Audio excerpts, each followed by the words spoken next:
ఓం నమో శ్రీ లక్ష్మీ వెంకటేశ్వరాయ శ్రీ మహాగణాధిపతియే నమః. ఉగ్రం వీరం మహావిష్ణుం జ్వలంతం సర్వతోముఖం నృసింహం భీషణం భద్రం మృత్యుర్నమామ్యం. ప్రేక్షకుల నమస్కారాలు తెలియజేస్తూ ఈ వారం రాశిఫలాలు తెలుసుకుందాం. మరి ఏప్రిల్ 5వ తారీఖు నుంచి ఏప్రిల్ 11వ తారీఖు వరకు ఉన్న గ్రహాల యొక్క పరిస్థితిని అనుసరించి మనం రాశిఫలాలు తెలుసుకుందాం. మరి రవి, బుధుడు, అదేవిధంగా మీకు రాహు, వీళ్ళంతా కూడా మీనరాశిలో ఉన్నారు. అలాగే శని కూడా మీనరాశిలోనే ఉన్నాడు. ముఖ్యంగా మనం ఆలోచించినట్లయితే శుక్రుడు మేషరాశిలో ఉన్నాడు. అదేవిధంగా మిథున రాశిలో గురుడు, సింహరాశిలో కేతువు. ఇటువంటి గ్రహాల యొక్క పరిస్థితిని అనుసరించి మనం రాశిఫలాలు తెలుసుకుందాం. ఈ రాశి ఫలాలు కొన్ని రాశుల వారికి చాలా అత్యంత యోగదాయకంగా ఉన్నాయి. అవి ఏ ఏ రాశుల వారికి ఉన్నాయి అనేటువంటి విషయాన్ని కూడా తెలుసుకుందాం. తులారాశి. ఈ తులారాశి వారికి మనం చాలా బ్రహ్మాండంగా ఆలోచన చేసినట్లయితే అత్యంత యోగదాయకంగా ఉన్నది. చంద్రుడు ద్వితీయ, తృతీయ, చతుర్థ స్థానాల్లో ఉన్నప్పటికీ మరి సూర్య భగవానుడి యొక్క బలం, శని యొక్క బలం చాలా అనుకూలంగా ఉన్నది.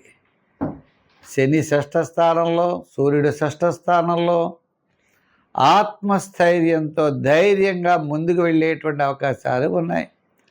బంధుమిత్రుల యొక్క సహాయ సహకారాలు ఉంటాయి. నూతనమైన ప్రయత్నాలు యోగిస్తాయి. దూరం నుండి శుభవార్తలు అందుతాయి.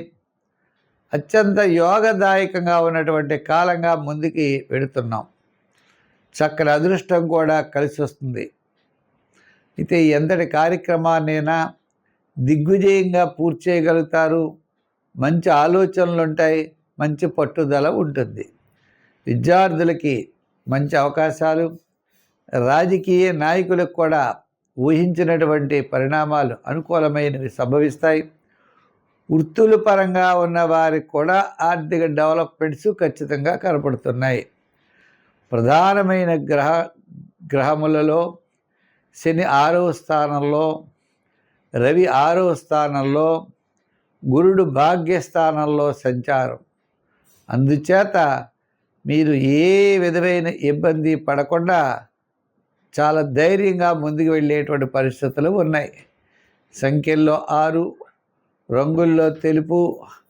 ఆరాధనలో అమ్మవారి యొక్క ఆరాధన చేయండి, విశేషమైన ఫలితాలు ఉంటాయి. గౌరీదేవిని పూజిస్తూ ఉండండి. గౌరీదేవిని పూజించడం ద్వారా మంచి ఫలితాలు కనబడుతున్నాయి. అంటే శత్రుబాధలు తగ్గుతాయి. ఆర్థిక డెవలప్మెంట్స్ ఖచ్చితంగా కనబడుతున్నాయి.